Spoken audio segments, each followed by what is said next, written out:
नमस्कार दोस्तों, आइए जानते हैं उत्तर प्रदेश से जुड़ी आज की सबसे बड़ी और महत्वपूर्ण खबरें सिर्फ 10 मिनट में। लेकिन उससे पहले अगर आपने चैनल को सब्सक्राइब नहीं किया है तो अभी कर दीजिए। साथ ही वीडियो को लाइक करें और अपने जिले का नाम कमेंट में जरूर लिखें ताकि आपके जिले की हर बड़ी खबर सबसे पहले आप तक पहुँचे। तो चलिए आज की पहली खबर पर बात करते हैं। अब बात करते हैं किसानों के लिए आई बड़ी खुशखबरी की। यूपी के किसानों को अब बिना किसी गारंटी के 15 से 20 लाख रुपए तक का लोन मिलेगा। नेशनल कोऑपरेटिव डेवलपमेंट कॉर्पोरेशन किसानों को एफपीओ बनाकर मंच दे रहा है। सिर्फ 137 रुपये में रजिस्ट्रेशन कर किसान इस योजना का लाभ उठा सकते हैं। किसानों को उनके उत्पाद को सुरक्षित रखने और बेचने तक पूरी सुविधा दी जाएगी। एग्रीकल्चर इंफ्रास्ट्रक्चर फंड से सिर्फ 3% सालाना ब्याज पर लोन मिलेगा। कोल्ड स्टोर, मछली पालन जैसी सुविधाओं में भी मदद दी जाएगी और पूरी प्रक्रिया 1 महीने में पूरी होगी। अब बात यूपी के उन युवाओं की जिन्हें अब अपने ही शहर में मिलेंगी नौकरियां। 10वीं और 12वीं पास युवाओं को अब बाहर जाने की जरूरत नहीं पड़ेगी।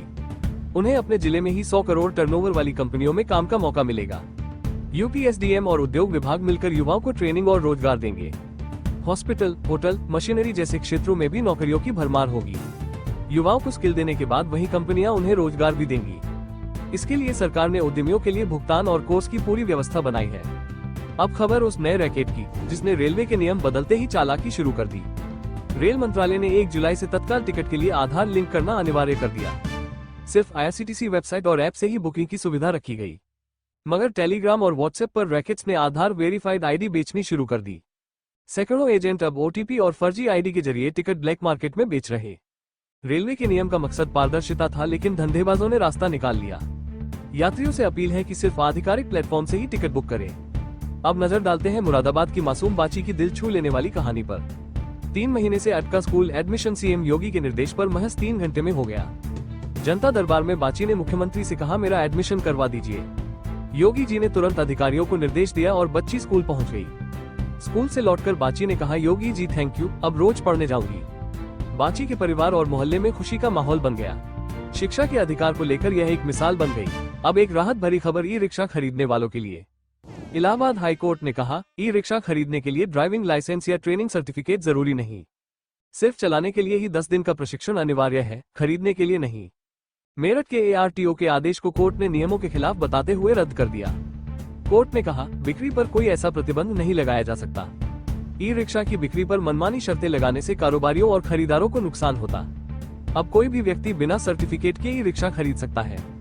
इसी के साथ एक और अगली खबर फिरोजाबाद से आ रही है, जहां अखिलेश यादव पर आपत्तिजनक टिप्पणी करने वालों पर कड़ी कार्रवाई हुई। एक सिपाही ने व्हाट्सएप पर आपत्तिजनक स्टेटस लगाया, जिसे कई पुलिस वालों ने वायरल कर दिया। समाजवादी पार्टी के नेताओं ने इस पर एसएसपी से शिकायत की। जांच के बाद 24 घंटे के भीतर 6 सिपाहियों को निलंबित कर दिया गया। मुख्य आरोपी के साथ 5 और सिपाही दोषी पाए गए, बाकी पर जांच जारी है। सभी सिपाही अयोध्या में ड्यूटी कर रहे थे और अलग अलग थानों में तैनात थे। अधिकारियों ने सख्त हिदायत दी कि ऐसी हरकतों से बाज आएं। अब बात खाद की कालाबाजारी पर सरकार के एक्शन की, जिसने सबको चौंका दिया। बलरामपुर में शिकायतें मिलने पर जिला कृषि अधिकारी को निलंबित कर दिया गया।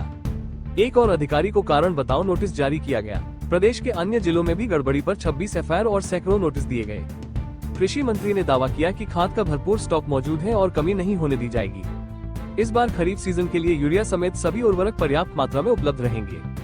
सरकार ने किसानों को आश्वासन दिया कि सप्लाई सुचारू रहेगी। और अब बात उन उपभोक्ताओं की जो तय क्षमता से ज्यादा बिजली इस्तेमाल कर रहे हैं। विद्युत निगम अब ऐसे उपभोक्ताओं की पहचान के लिए सर्वे कराने जा रहा है।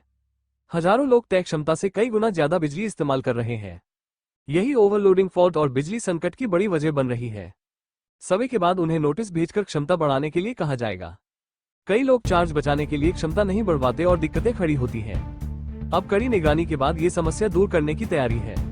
और अब जानते हैं रोजगार के नए अवसरों के बारे में। यूपी के सभी जिलों में 12 से 14 जुलाई के बीच रोजगार मेले लगाए जाएंगे। यह आयोजन विश्व युवा कौशल दिवस से पहले किया जा रहा है। युवाओं को सीधी भर्ती के लिए बेहतरीन अवसर मिलेगा।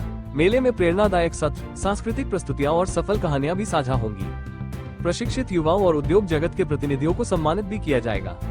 युवाओं के कौशल और रोजगार को बढ़ावा देने के लिए ये बड़ी पहल है। अब सुनिए टोल टैक्स से जुड़ी बड़ी राहत की खबर। राष्ट्रीय राजमार्गों पर जहां पुल, सुरंग या फ्लाईओवर जैसी संरचनाएं हैं, वहां शुल्क आधा कर दिया गया। नए नियमों के तहत अब इन संरचनाओं की लंबाई के हिसाब से टोल की गणना होगी। सड़क परिवहन मंत्रालय ने इसे लेकर 2 जुलाई को अधिसूचना जारी की। कम लंबाई के आधार पर शुल्क तय होने से यात्रियों को खर्च में बड़ी राहत मिलेगी। मंत्रालय ने उदाहरण देकर समझाया कि कैसे नई गणना से टोल में 50% तक की कटौती होगी। अब यात्रा पहले से किफायती और सुगम हो जाएगी। अब बात यूपी के लाखों आउटसोर्स कर्मियों की, जिनके लिए खुशखबरी आई है। मुख्यमंत्री ने आउटसोर्स सेवा निगम के गठन को मंजूरी दे दी। अब हर कर्मचारी को महीने की 5 तारीख तक वेतन मिलना तय होगा। समय पर वेतन और अन्य सुविधाएं देने के लिए निगम को जिम्मेदारी सौंपी गई। निगम के जरिए कर्मचारियों के अधिकारों और सामाजिक सुरक्षा की रक्षा की जाएगी। अभी राज्य में 8 लाख से ज्यादा आउटसोर्स कर्मचारी काम कर रहे हैं। अब चयन प्रक्रिया भी पारदर्शी होगी और कर्मचारियों का भरोसा मजबूत होगा। रामपुर से किसानों के लिए एक अच्छी खबर आई है। अब आधुनिक यंत्र सब्सिडी पर मिलेंगे। सरकार ने योजना शुरू की है, जिसमें ट्रैक्टर से लेकर थ्रेशर तक छूट पर दिए जाएंगे। इसके लिए किसान को केवल ऑनलाइन आवेदन करना होगा। आवेदन की आखिरी तारीख 12 जुलाई रात 12 बजे तक तय की गई है। पहले पोर्टल पर पंजीकरण कराना होगा और टोकन मनी भी जमा करनी होगी। लॉटरी के जरिए चयन होगा और जिनका नाम आएगा उन्हें सब्सिडी का लाभ मिलेगा। यंत्र की कीमत में ही सब्सिडी काटकर मशीनें दी जाएंगी। अब कानपुर के यात्रियों के लिए एक बड़ी सौगात की खबर। यहाँ 8 प्लेटफॉर्म वाला नया रेलवे स्टेशन बनने जा रहा है। पहले चरण में 4 प्लेटफॉर्म, बिल्डिंग, पार्किंग और सर्कुलेटिंग एरिया बनेगा। दूसरे चरण में 4 और प्लेटफॉर्म जोड़कर स्टेशन की क्षमता बढ़ाई जाएगी। 90 करोड़ रुपए का बजट प्रस्तावित है और इससे रेलवे की दक्षता भी बढ़ेगी। कम भीड़, बेहतर पार्किंग और कनेक्टिविटी से यात्रियों को बड़ी सुविधा मिलेगी। ये स्टेशन व्यापार, पर्यटन और रोजगार को भी नई रफ्तार देगा। अब आइए देखते हैं लखीमपुर खीरी के एक मजदूर के नाम पर हुआ करोड़ों का खेल, जिसने सबको चौंका दिया। शादी ब्याह में खाना बनाने वाले सईद के नाम पर 9 करोड़ 30 लाख का कारोबार दिखाया गया। आयकर विभाग ने उसे नोटिस भेजकर इतने बड़े हिसाब की मांग कर दी। सईद किराए की झोपड़ी में रहता है और खुद को पूरी तरह बेगुनाह बता रहा है। उसके पैन कार्ड और कागजों का गलत इस्तेमाल कर कंपनियां बनाई गई। मामले की जांच में पता चला कि सीतापुर और बहराइच में जालसाजी हुई है। सईद अब लगातार आयकर दफ्तर के चक्कर काट रहा है और मदद मांग रहा है। अब मथुरा से बड़ी कानूनी अपडेट, जहां हाईकोर्ट ने हिंदू पक्ष को झटका दिया। शाही ईदगाह को विवादित ढांचा घोषित करने की अर्जी कोर्ट ने खारिज कर दी। वादियों ने मांग की थी कि आगे से इसे मस्जिद नहीं बल्कि विवादित संपत्ति कहा जाए। प्रतिवादियों ने इसका विरोध किया और इसे नियमों का दुरुपयोग बताया। कोर्ट ने कहा कि अभी मुद्दे तय नहीं हुए हैं, इसलिए ऐसा निर्देश देना उचित नहीं। अर्जी में ऐतिहासिक और धार्मिक तर्क दिए गए थे, लेकिन कोर्ट ने उन्हें अस्वीकार कर दिया। मुकदमे की सुनवाई आगे जारी रहेगी और स्वामित्व का विवाद सुलझना बाकी है। अब बात शहरों में रहने वालों के लिए अच्छी खबर की, जिनके पास कम जमीन है। यूपी सरकार ने अब कम भूमि पर ज्यादा निर्माण की अनुमति दे दी है। शुक्रवार को नई भवन विकास उद्योग की अधिसूचना जारी कर दी गई। अब अफोर्डेबल हाउसिंग और ग्रीन बिल्डिंग को बढ़ावा दिया जाएगा। होटल, स्कूल, अस्पताल और पेट्रोल पंप बनाने के नियम आसान कर दिए गए। अब नक्शा पास कराना और भी सरल हो जाएगा और पार्किंग के नियम भी बदले हैं। सभी विकास प्राधिकरणों को निर्देश दिए गए हैं कि नए नियमों के मुताबिक काम करें। अब एक और शानदार अवसर की बात करते हैं। यूपी में आंगनबाड़ी प्री प्राइमरी स्कूलों में ईसीसी एजुकेटर बनने का सुनहरा मौका मिला है। पहले चरण में 1000 से ज्यादा पदों पर भर्ती और दूसरे चरण में 8800 पद भरे जाएंगे।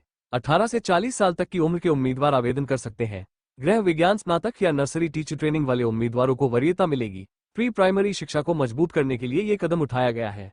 अगर आप भी पात्र हैं तो इस मौके को हाथ से न जाने दें। तो दोस्तों, ये थी आज की कुछ महत्वपूर्ण खबरें और जानकारियां जो आपके लिए बेहद उपयोगी साबित हो सकती हैं।